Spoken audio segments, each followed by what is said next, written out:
ربي تجلى الله، ما في قلبي إلا الله، نور يا محمد صلى الله، لا إله إلا الله. حسبي ربي تجلى الله، ما في قلبي إلا الله، نور يا محمد صلى الله. له صدر حوى كل العلوم، من أبعى السني وانوار ذي الجلال، له كف يجود بالعطاء، أي جزيل المد يعطي ولم يبالي. صلاة الله مولاي ذو الجلال على نور الهدى بدر الكمال. أي له صدر حوى كل العلوم، من أبعى السني وانوار ذي الجلال، له كف يجود بالعطاء، أي جزيل المد يعطي ولم يبالي. صلاة الله مولاي ذو الجلال على نور الهدى بدر الكمال. أي له قدم وقف حتى تورط من القيام به ظلم الليالي. حبيبي ويا حبيب الباري، أي ولم يخلق مثيلك في الرجال. صلاة الله مولاي ذو الجلال على نور الهدى بدر الكمال. صلى الله وسلم على بدر الهدى نور الكمال. المشاهدون الكرام، السلام عليكم ورحمة الله وبركاته. أهلا ومرحبا بكم في رحاب الحبيب صلى الله عليه وسلم. وإذا اجتمع العلم والصلاح فتلك سياحة ممتعة ومتفردة في رحاب حبيبنا صلى الله عليه وسلم. أهلا بكم أيها المشاهدون في إحدى الدور التي تسلسل فيها النور منذ الأزل. نحن هنا في منزل الأستاذ الشيخ الزاكي، الشيخ عبد المحمود الشيخ الزاكي، ونحن في ضيافة أحد كبار مادحي الحبيب صلى الله عليه وسلم، ممن عاصر الكبار، عاصر ود بشريعة، عاصر والسعد، وعاصر شريف الهندي، وعاصر الشيخ حياتي أو جاء قبله بقليل، الشيخ المادح الراوي الشيخ عبد المحمود الشيخ الزاكي أبو شملة. أهلا ومرحبا بكم سادتي الشيخ الأستاذ أستاذنا العزيز الشيخ الزاكي الشيخ عبد المحمود، ومولانا الشيخ محمد طه الشيخ الزاكي، ومولانا الشيخ الحسن الشيخ الرفاعي، والسادة أحفاد الشيخ المادح والراوي الشيخ عبد المحمود الشيخ الزاكي. أهلا ومرحبا بكم جميعا، وسعداء أن نطوف في سيرة هذا الرجل الذي مدح الحبيب صلى الله عليه وسلم. وأحيانا يشعر الإنسان بشيء من الغصة حينما تجد شاعرا كبيرا وراويا كبيرا ولا يكون قد وجد مساحة واسعة بين الناس على إتقانه وعلى تفننه وعلى تجويده وعلى إبداعه زي الشيخ عبد المحمود. فمرحبا بك أستاذي الشيخ الزاكي. ونحن الحقيقة في الأول كده نخليك تدينا كلمة عن والدكم وأنت أصغر أبنائه كما علمنا. بسم الله الرحمن الرحيم، والحمد لله رب العالمين. والآن نحن في حضرة والدنا الشيخ الزاكي الشيخ عبد المحمود أبو شملة. وطبعا للشيخ الشيخ عبد المحمود نغايب كثيرة وقصائد كثيرة ومدايح كثيرة، وكان له شأن كبير، ولكن للأسف الشديد لم يلقى الفرصة لتسجيل كل هذه الأشياء. ولذلك كنا حريصين منذ أن عرفت أخي الكريم والعزيز الشيخ إبراهيم القرشي وهو ابن الصالحين، حرصت على أن لا بد من أن نسجل هذا التراث هذه المدايح القيمة. وللشيخ عبد المحمود أكثر من 2000 مدحة في رسول الله صلى الله عليه وسلم، بجانب القصائد التي لا تحصى ولا تعد. الشيخ عبد المحمود طبعا كان من كبار أقطاب المشايخ في ذلك العهد، وكان والده الشيخ عبد المحمود الشيخ الزاكي قد علمه القرآن، وكان يقرأ القرآن في خلوة والده الشيخ الزاكي بن الشيخ علي بن شملة. نعم. وبالتالي من ذلك الزمن طلب منه والده أن يسيح، وقد ساح حول كل البلد نعم نعم المناقب، والتقى بالسيد المهدي وحارب معه واشترك في حتى في قتل غردون باشا، قتل غردون باشا. هاي ودي قصة كانت مشهورة وكانت في زمن الإنجليز معمن عليها لكي لا يتأثر أبناؤه بسلطة الإنجليز. نعم نعم. وأشياء كثيرة ممكن الإنسان يذكرها في نعم وقتها. في مجريات نعم في مجريات التداول. نحن كده نخلي المداح من الأول يسمعونا كده مدحة، ولتكن الله الله شوقنا. طيب الله الله شوقنا لنبيا شافع المذنبين ماحي الخطيئة. الله الله شوقنا لنبيا شافع المذنبين ماحي الخطيئة. الله الله شوقنا لنبيا شافع المذنبين ماحي الخطيئة.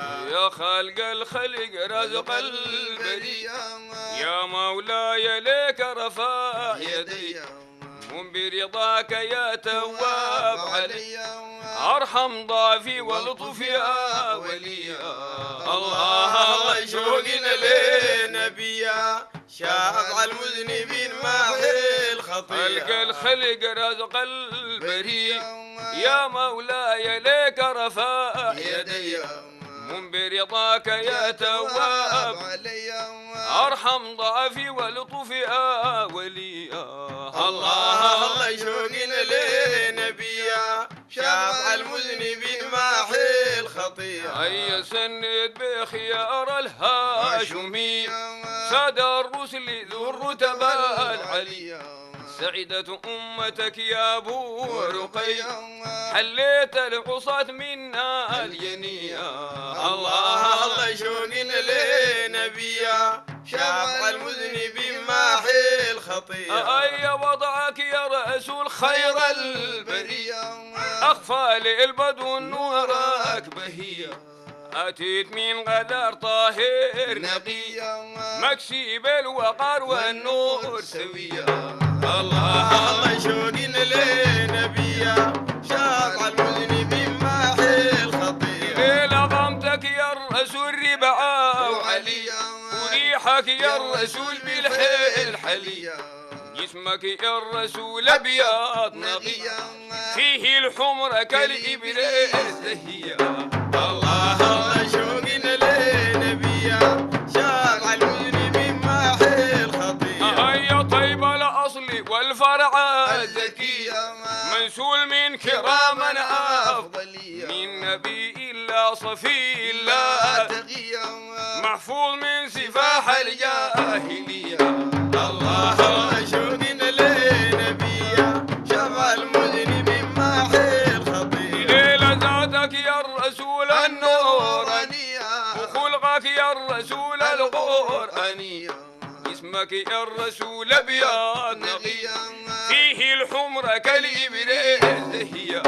الله الله شوقنا لنبيا شافع المذنبين ماحي الخطيئة. أي خيرت الله من كل البرية ونور الله نور ذاته العلية سيف الله نرمي بالعدية لسان الله للحجة القوية. الله الله شوقنا لنبيا شافع المذنبين ماحي الخطيئة. ليلة جسمك يا الرسول أبيض نقي وذاتك يا الرسول النوراني اسمك يا الرسول أبيض نقي فيه الحمر كالإبريس دهية. الله الله شوقنا لنبيا شافع المذنبين ماحي الخطيئة. أي وجهك يا الرسول قمر العشية وذنقك يا الرسول سمحة وبهية وجنات الرسول النور نبيك اللحية والجبهة الثانية. الله الله شوقنا لنبيا شافع المذنبين ماحي الخطيئة. ليلة حجبك يا الرسول نونا بهية ومكحولنا أزج غير مبرونية أكحل ودعجن عينك سوى شعرك بيلمع في العشية. الله الله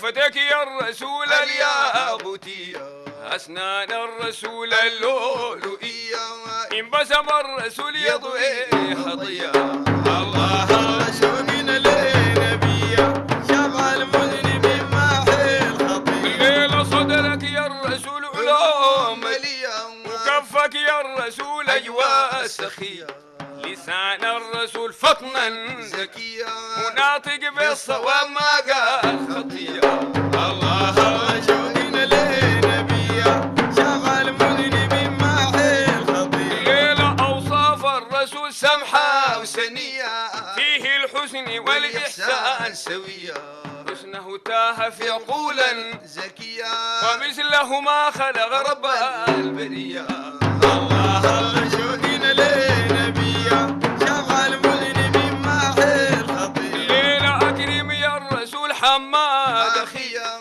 ابن المكلوي ارتكب الجنيه بين سبطيك ميتا كان حيا وفي الجنات بين زهرة ورقية الله شوقنا لنبيه شفع المذنب محي الخطيه الليلة أكرم يا الرسول حماد اخيا ابن المكلوي ارتكب الجنيه بين سبطيك ميتا كان حيا وفي الجنات بين زهرة ورقية الله شوقنا لنبيه شفع المذنب محي الخطيه أيد الصلاة والسلام منا العليا على المختار يود بكرة وعشيه ابن الزاكي قال لك يا نبي نبيا والليلة تخف حملك عليا الله شوقنا لنبيه شفع المذنب محي الخطيه صلاة والسلام منا العليا على المختار يود بكرة وعشية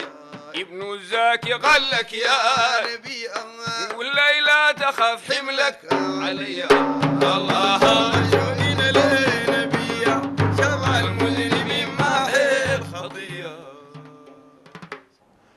صلى الله وسلم على الحبيب الممدوح. ابن الزاكي قال لك يا نبيه، قال شنو يا قول لي لا تخاف حملك علي. المدحة دي فيها ذكر ود حماد أخونا الأستاذ سيف الدين محمد الحسن حفيد الشيخ عبد المحمود وبنته الأستاذة أو السيدة فاطمة. شنو اللي بتعرفوا عن الشيخ عن ود حماد ادى عليه مولانا الشيخ عبد المحمود؟ بسم الله الرحمن الرحيم والصلاة والسلام على رسول الله الأمين. حماد الدنمكي كان علم من أعلام منطقة شندي بالتحديد قرية حوش بعنقة. نعم. وكان أديبا أريبا صناجة وكان شيخا كبيرا من مشايخ المنطقة. نعم. وأخوه ناصر المكي برضو كان من الذين يشار إليهم بالبنان. نعم. وابنه ابنه اللواء سجون علي حماد المكي كان مدير مصلحة السجون. نعم. ده ابن علي حماد. نعم. وكان صديقا للشيخ عبد المحمود. نعم.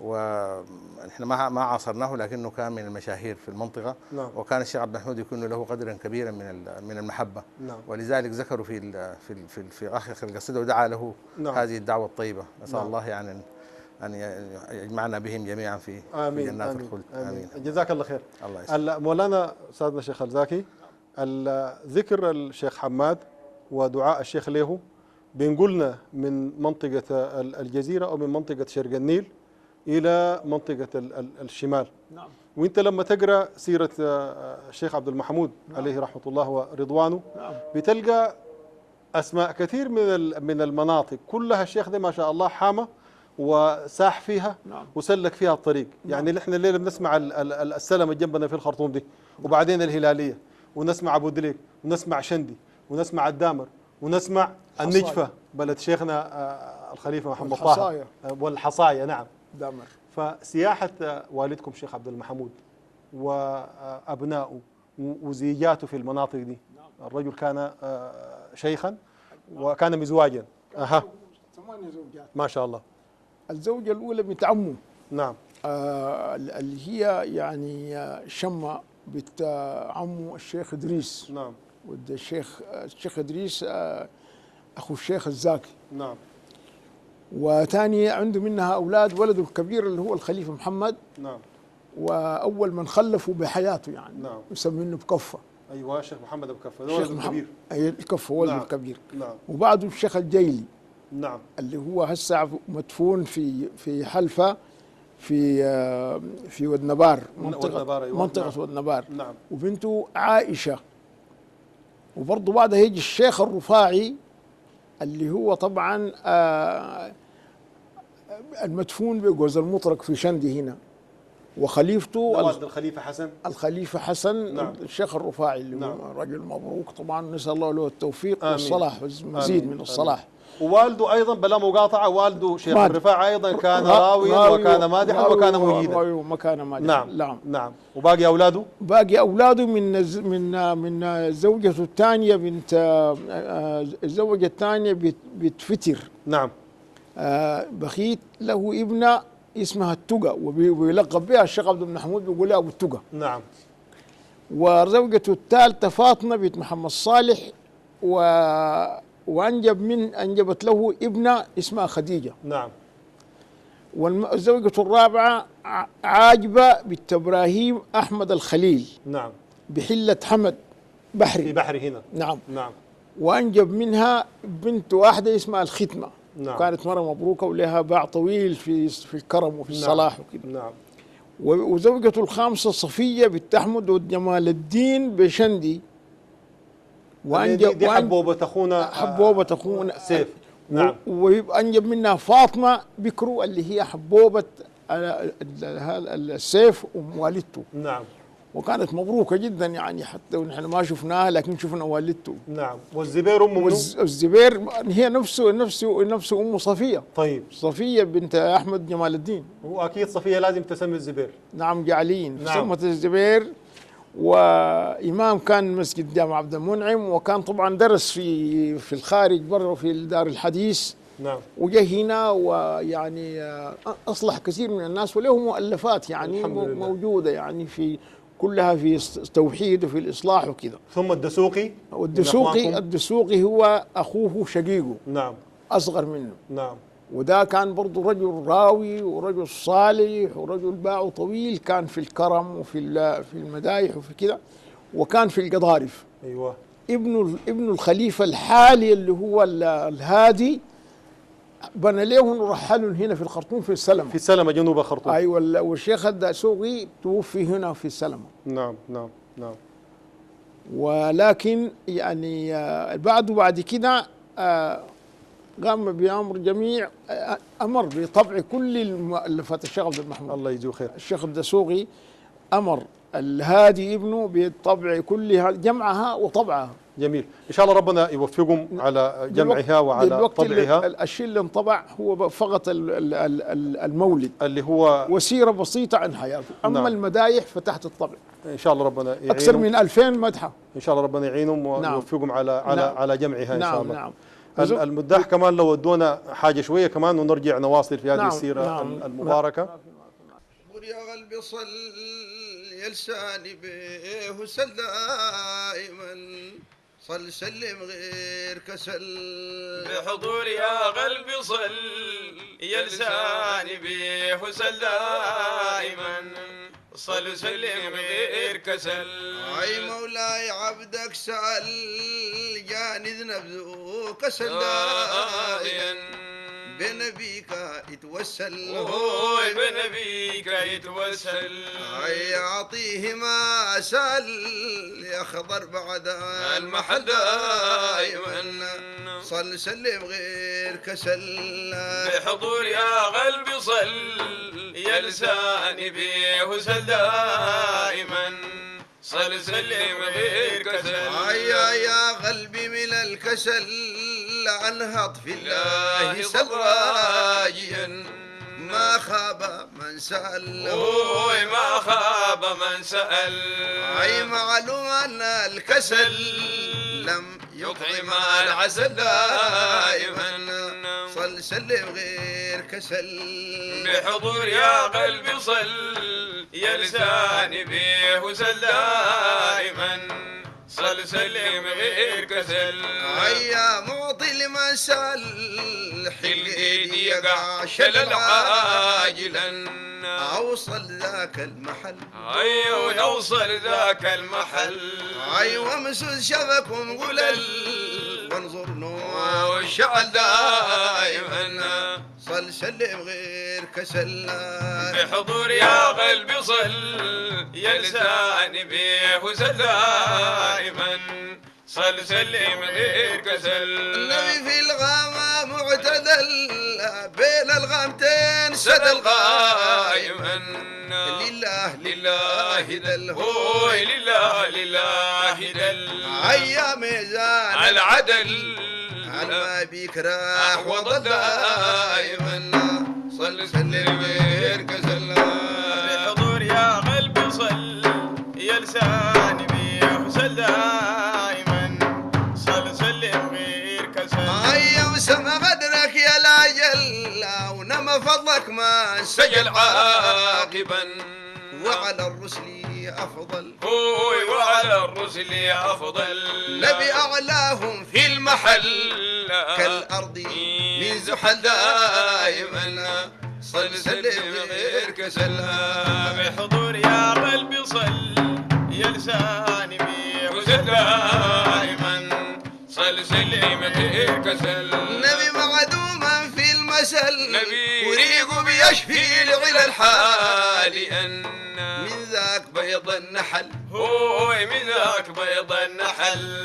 نبي منغزنا من الوحل وللكرب سيدي حل دائما صل سلم غير كسل بحضور يا قلبي صل يا لساني بيه وسل دائما صل سلم غير كسل هيا ونور وجهك يا لاجل خفل النيرين خجل ضاويا بل أحسن أو أجل هو بل أحسن أو أجل نبي فيك الحسن إن جمل والإحسان يشتمل دائما صل سلم غير كسل بحضور يا قلبي صل يا لساني بيه وسل دائما صل سلم غير كسل يا الباري ليك جلاك يا لا جل دانيا بالقرب اتصل هو بالقرب اتصل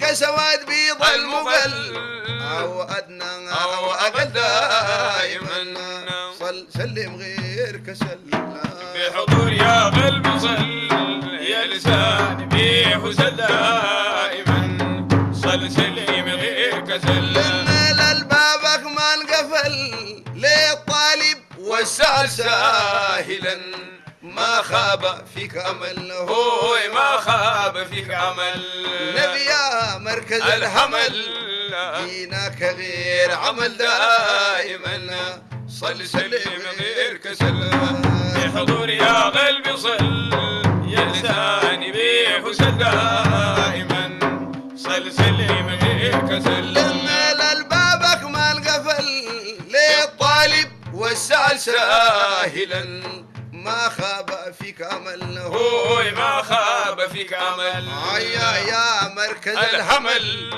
دينك غير غير عمل دائما صل سلم غير كسل بحضور يا قلبي صل يا لساني بيه وسل دائما صل سلم غير كسل يا زجاه الشمل للطول للخمل واقعا بمنصور غدر عله هو بمنصور غدر عل في الجنة سي حلل بين أصحابك قدل دائما صل سلم غير كسل بحضور يا قلبي صل يا لساني بيه وسل دائما صل سلم غير كسل ولاح البريك شعل شوى جوفي وزاد عيد باكيا مولاي متى الحلل هو مولاي متى الحلل أوصل ذاك المحل وابلغ غاية الأمل دائما صل سلم غير كسل بحضور يا قلبي صل يا لساني بيه وسل دائما صل سلم غير كسل مولاي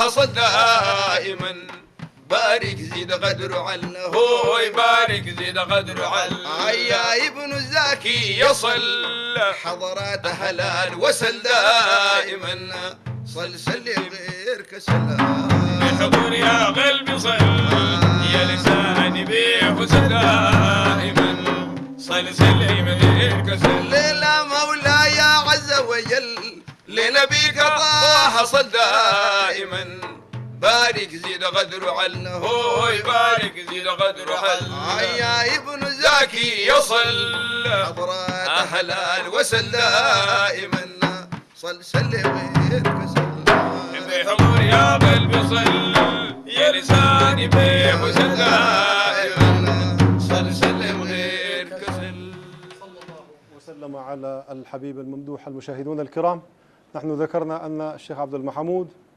أدرك المهدية وقاتل فيها، وكانت له واقعة مشهورة سوف نمر بها بعد قليل، ولكننا حينما نسمع بداية هذه المدحة بحضور يا باري، بحضور يا قلبي صل، التوصية عندهم دائما زي ما قال ود الشريعة أيضا بحضور صلوا يا جالسين على ماحي الخطا ياسين. فدائما هم يوصون المحب ويوصون المتلقي على أن يصلي على الحبيب صلى الله عليه وسلم بهذا الحضور، بالحضور الكامل، حتى تكون صلاته إن شاء الله مقبولة. ونلاحظ الأثر التراث في مدايحهم زي ما ابن القاوعن والسعد وابن القاوعن والدب شريعة وابن القاوعن شيخ حياتي. معلوم أن الكسل لم يطعم العسل، لذلك نحن قلنا الليلة جلستنا دي المباركة هذه إن شاء الله في هذه الدار العامرة هي من باب التعريف بهذا الراوي، وكأننا نحن اكتشفنا كنزا سنعود إليه مرة أخرى ممحصين ومقلبين إن شاء الله مدايحه، حتى نبرز للناس ما قدمه هذا الراوية وهذا الشاعر الكبير في مدح جناب الحبيب صلى الله عليه وسلم، وفي خدمة سيرته، وفي خدمة الدعوة بصورة عامة. مولانا أستاذنا شيخ الزاكي، زي ما ذكرنا قبل شوية والدكم عليه رحمة الله وأنت أصغر أبنائه. نعم. يعني احنا مرينا قبل شوية بأبناء الشيخ الزاكي، من الشيخ محمد أبو كفو والجيلي والرفاعي والدسوقي والزبير، إلى أن جينا عندك أنت بارك الله في أيامك ونفع بك. نعم. سمعنا إنه والدكم لما دخلوا القصر على غردون، وهذا مما كان الناس يتحفظون عليه قديما، أما الآن فلا تحفظ. نعم. فقالوا هو من الذين يعني ساهموا في قتل غردون، بل هو الذي لعله قطع راس غردون. كان كلمتنا عن الواقعة دي. أول شيء يقول التقى بالمهدي نعم في واقع الشيكان، نعم، وحاربوا هنالك وأبلى بلاء حسنا، ثم تقدم الجيش إلى الخرطوم وحاصر الخرطوم. إذن هو أنصاري قديم. نعم. يعني ناصر الإمام المهدي من زمان. لأول مرة هو جاي سايح. نعم. التقى بالمهدي في الأبيض. نعم. وتحركوا إلى واقع الشيكان. نعم. وشارك فيها. نعم. وتحركوا من شيكان إلى الخرطوم، وحاصروا الخرطوم، ودخلوا مدينة الخرطوم، ووصلوا إلى القصر، حاصروا القصر. وكان الشيخ عبد المحمود أول المتقدمين إلى داخل القصر، فرآه الحاكم العام، فضربوا بمسدس في يد الشمال. أيوة. فهو مات، سل سيفه وقطع راس الله أكبر، اللي هو غردون باشا. وتبارى بقت الأنصار وقطعوه إربا.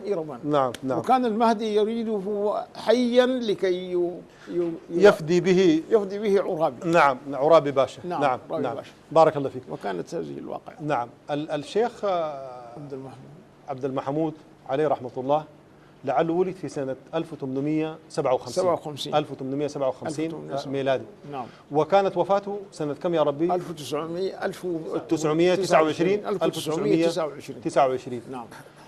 انت وين ما مشيت في السودان بتلقى آثار الشيخ عبد المحمود. نعم. وسلك ناس كثيرين. نعم. كده برضك كانت اديتنا فكرة عن الجهات اللفة فيها وساح فيها زي ما بدينا قبل وما تمينا الكلام حولها. أولا ما بدأ من البدليق، ضاف قرى شرق رفاعة دي كلها، ثلاثة ومعشة ومطالة وكل قرى البطانة دي اللي هي شرق رفاعة. نعم. ثم توجه إلى منطقة القضارف. نعم. وبعد كده أتى وطاف منطقة الجعليين. نعم. الحصايا الحصايا والحصير وحوش بانقة والدامر والجهات نعم. دي. وكذلك طبعا قبل ذلك الشندي نعم وما حولها من الغورة برضو له هناك حواريين كثيرين جدا. نعم نعم وبالتالي يعني انتشر، يعني سيرته انتشرت مدايحه وانتشرت سيرته وله كثير من الكرامات في هذه الدول يحكوها لكل من عاش إلى أن ولدنا وكبرنا وسمعناهم يحكوا هذه نعم. وسمعت انه الشيخ عبد الله الشوراني شاعر الكواهل الكبير نعم نعم هو برضه من الناس الماخذين الطريق على الشيخ عبد المحمود. والده ماخذ الطريق على الشيخ عبد المحمود. نعم نعم لانه الشوراني اصغر صدقت. نعم الشوراني مات سنه 89. نعم. الشيخ عبد المحمود علاقته بالكواهل شنو؟ علاقته بالكواهل ما هو كاهلي مرغمابي. ايوه من الفرع المرغماب دي لها الشغبه. نعم عشان كده والشوراني وجماعته ماخذين الطريق عليه وناس ابو دليق برضه هم. نعم. وده يا مولانا هنا والله في ملمح، وانت استاذ العارفين وانت نعم. استاذ الاجيال. نعم. يعني الساده الشعراء المديح النبوي ومعظمهم طالعين من بيوت صوفيه. نعم. اثر التصوف في التمازج الاجتماعي كان كبير جدا جدا. يعني الشيخ ابو دليق ده كاهلي في نص البطاحين. نعم مش كده؟ نعم. وشيخنا ده هو كاهلي حام على مناطق الكواهل وعلى نعم. مناطق الجعالين. نعم. وجاب لنا ناس شيخ سيف ذيل. نعم. وهو من كاهلي واختلط بالجعالين هناك. نعم. فما كانت عندهم مسألة النعرة القبلية ولا نعم أبدا. نعم. أبدا ولا نعم. كان هو يفكر تفكير في النعر القبلية. نعم.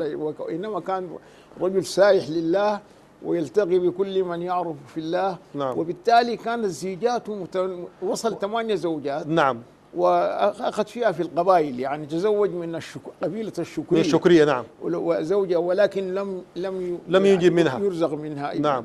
وتزوج من العبد الله. نعم. اللي هي برضه قبيلة كبيرة من دي اظنهم والدتك انت. دي والدتنا نحن اللي هي عندنا اختنا الكبيرة ام الحاج ده. نعم. الحاج سليمان. نعم. وانا بس نحن الاثنين من العبد اللهبية. من العبد اللهبية. نعم. من قبل ذلك من اخوان الشيخ الزبير والشيخ الدسوقي الشيخ احمد، نحن نسيناه لانه توفي صغير. نعم. والسره. نعم. والمرغني. نعم. نسمي عليه السيد المرغني. نعم. لانه في قصه بينه وبين السيد علي المرغني عمل فيها قصيده جميله جدا، نادي الولي ابن الولي السيد علي. قصه نعم. قصيده نعم. طويله. نعم. الحقيقه بسبب نعم. كانت عنده كرامه، والكرامه دي يعني الانجليز يعني كان اصروا على انه يجيبوه ويخطوه في السجن وكذا وهناك. والسيد علي اتصل بعد ما الشيخ العبيد والبدر اتصل به وقال له يعني الحوار الشيخ عبد المحمود كذا كذا كذا، فاتصل بالسكرتير الاداري وكانوا هم قبل كده ادوا فنجان بتاع سم وشربوا لكن ما عمل. ده الشيخ عبد المحمود. الشيخ عبد المحمود. نعم. هو رجل يا مولانا بهذا الحجم وبهذه المكانة وبهذه المنزلة. نعم. والرجل كان رجل فارس. نعم. ولعله إلى الآن عنده سيوف وعنده نعم. أشياء. نحن لو لقينا فرصة مع مولانا الشيخ محمد طه نسأله عن هذه السيوف وعن المأثورات. مأثورات الشيخ عبد المحمود في أبو دليق. لكن كمان نخلي المادحين أخونا أبو القاسم الخزين واخونا صلاح احمد يوسف ومحمد محمد قسم السيد يسمعونا كمان واحده من مدايح الشيخ. ويا ريت تكون متى يقول لنا نتهنى. متى يقول لنا نتهنى. نقرف طيبك البنا ومتى يقول لا نتهنى. نقرف طيبك البنا ومتى يقول لا نتهنى. نقرف طيبك البنا ومتى يقول لا نتهنى. نقرف طيبك البنا ومتى يقول لا نتهنى. كريم مولانا اكفينا سريع يمشن قوافينا ومتى يقول لا نتهنى. نزور البيه محفلنا على الامثال نفلنا ومتى يقول لا نتهنى. نقرف طيبك البنا ومتى يقول لا نتهنى. عيسدت بلا احيا للسنه رسولنا البيه وتوسلنا ومتى يقول لا نتهنى. شفيع العاصي في الصنا قدرنا به وتحسنا ومتى يقول لا نتهنى. نقرف طيبك البنا ومتى يقول لا نتهنى. وكان يا هنا وجلا نور وظلام عنا ومتى وتا يا مقولاني دهنا إلى من طيب فأحبلنا نظيم مكحولة العين وتا مقولاني دهنا ليلة بالخير طمنا من الأغيار أمنا وتا ليلة كسربناه الشنا وغاض النهر ما دعنا وتا مقولاني دهنا ليلة الأملاك لحارنا وحول صفوف ويبرنا وتا ليلة حور الجنة زارنا وجبريل منه ما ونومتا مقولاني دهنا للعالم دق يا الرسول تسول الناظرين عينا ومتا ليلي مورك في الامور وسمح طبيعتك لينا ومتا مقولاني دهنا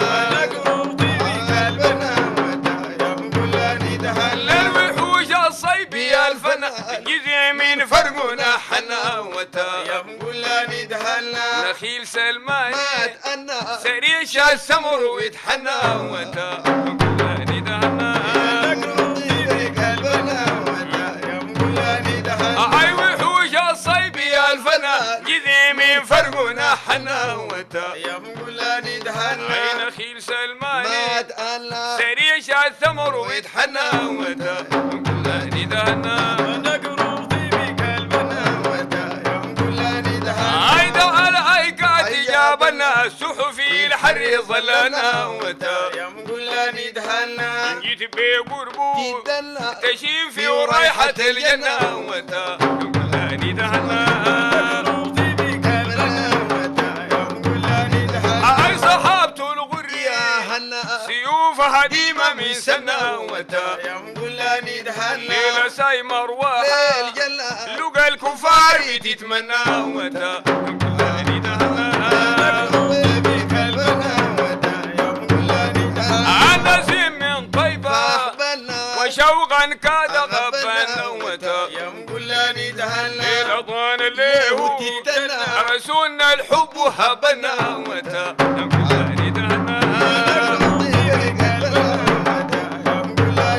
عي وقيعك يا نبي الحوار اللي فيها يتهنى وتا للميويس والحوش الجميع مواهم الجنة وتا مقولاني دهنا عي وقيعك يا نبي الحوار اللي فيها يتهنى وتا للميويس والحوش الجميع مواهم الجنة وتا مقولاني دهنا عي غزم محمود بخالقنا لولاك يا الرسول ضجنا وتا ليلة فيك الخير حققنا وباب غير بابك اغلقنا وتا مقولاني دهنا عي غزم محمود بخالقنا لولاك يا الرسول ضجنا وتا ليلة فيك الخير حققنا وباب غير بابك اغلقنا وتا مقولاني دهنا عي صلاة الله تخش في حجرة عنا وتا عي تجيب الباب وتتمنى تبيح لنا عالي الجنة وتا مقولاني دهنا عي صلاة الله تخش في حجرة عنا وتا عي تجيب الباب وتتمنى عي تبيح لنا عالي الجنة وتا مقولاني دهنا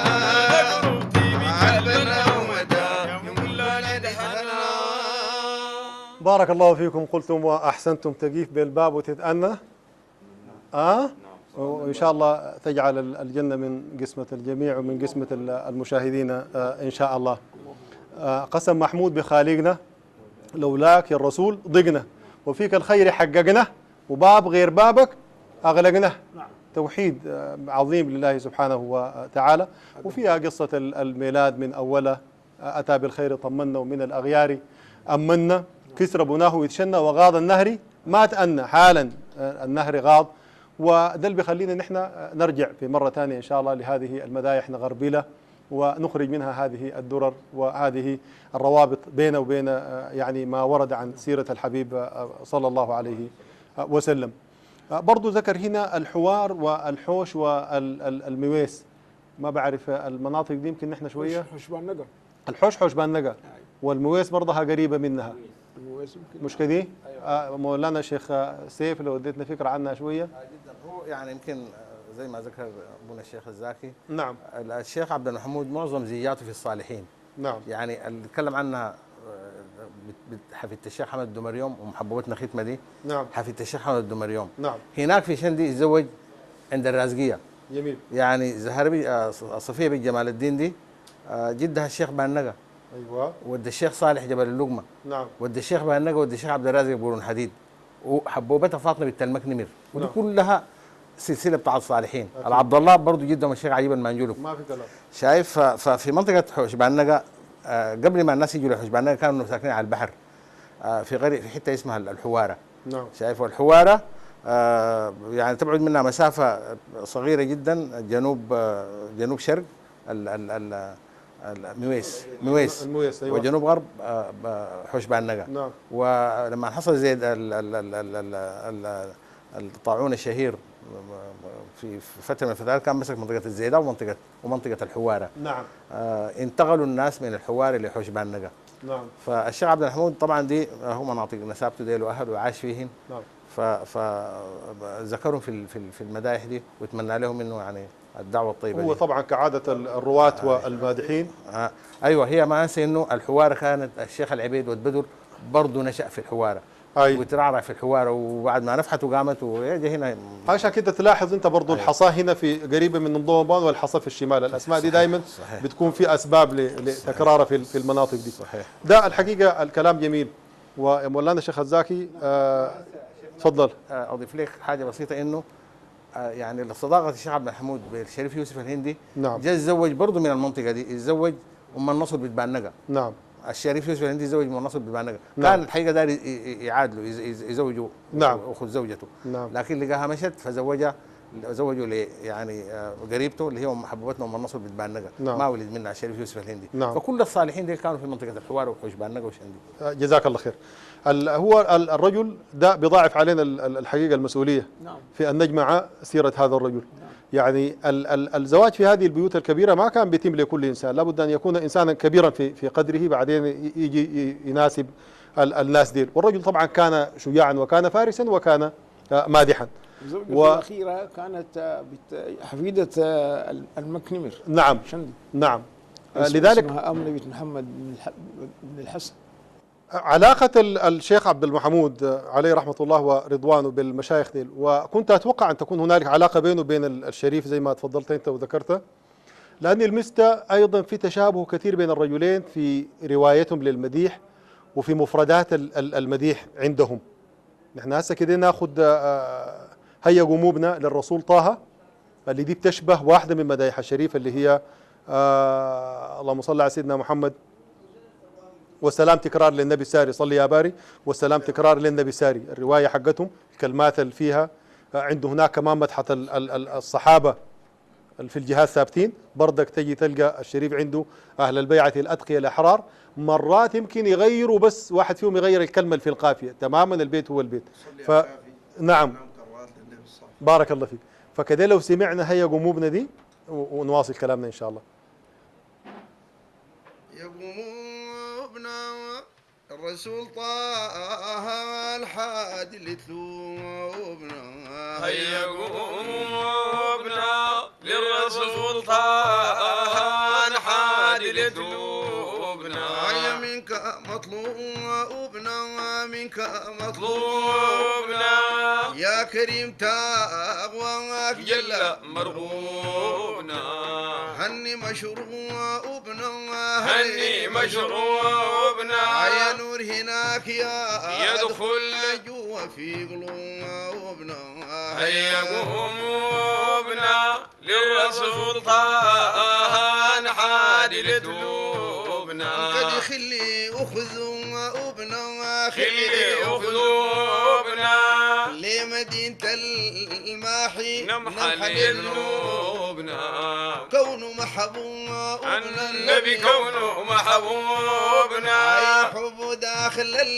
الجوف شاوي قلوبنا هيا قلوبنا لرسول طه نحادي قلوبنا نبي صاحب التاج صاحب التاج أي خجل البادري النور سراج شفناه النبي سفناه الناجي من دخل فيه شيل يمين ناجي هيا قلوبنا لرسول طه نحادي قلوبنا نبي تالفونا أفراد تالف النافرة الوحوش والطير حولوا من دار ساكن الخضر النبي ساكن الخضرة شرعه العادي عادي سنة الغار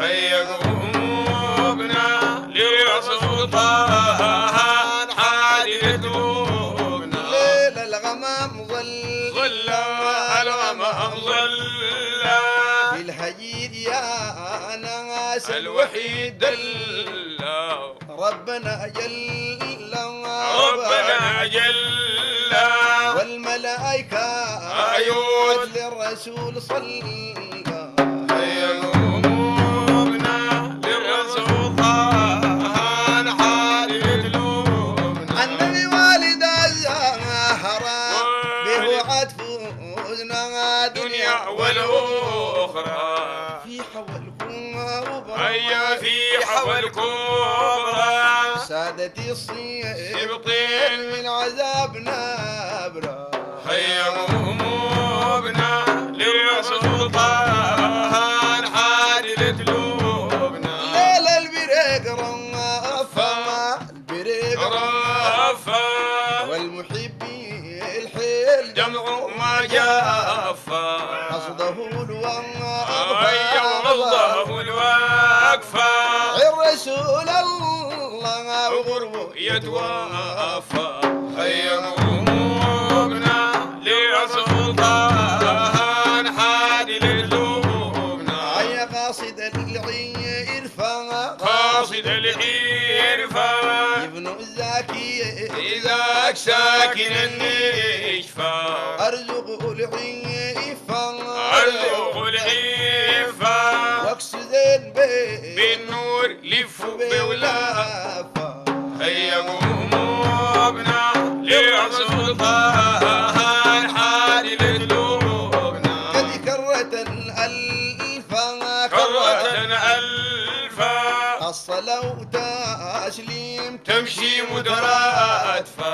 ترجع وترفع هيا ترجع وترفع خايسة أن الباقي منتالفة هيا قلوبنا لرسول طه نحادي قلوبنا صلى الله وسلم على الرسول طه الحادي لقلوبنا والحادي لتلوبنا.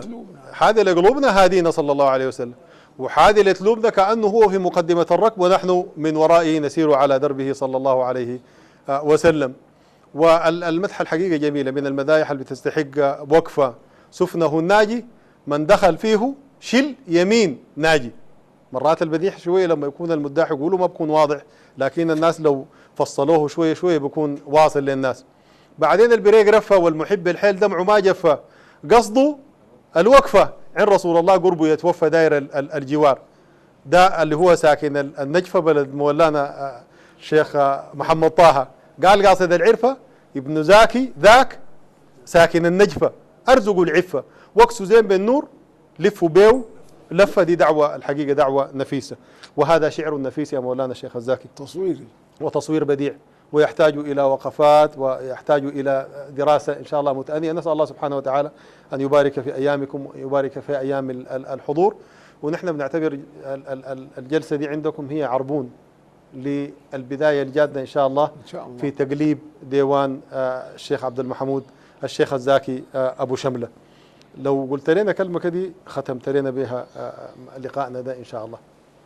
والله يا عن أخي، الشيخ عبد المحمود، عن مجاهداته، عن كذا. والله نعم. الشيخ عبد المحمود شمائله كثيرة ومدايحه كثيرة ومحبته لرسول الله كانت لا تحد نعم. ولا تحصى، صدق.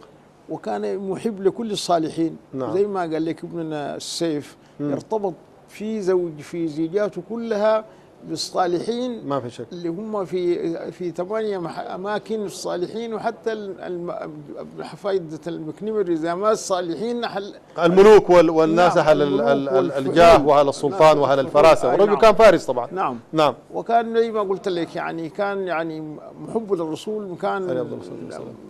لا يحد. نعم.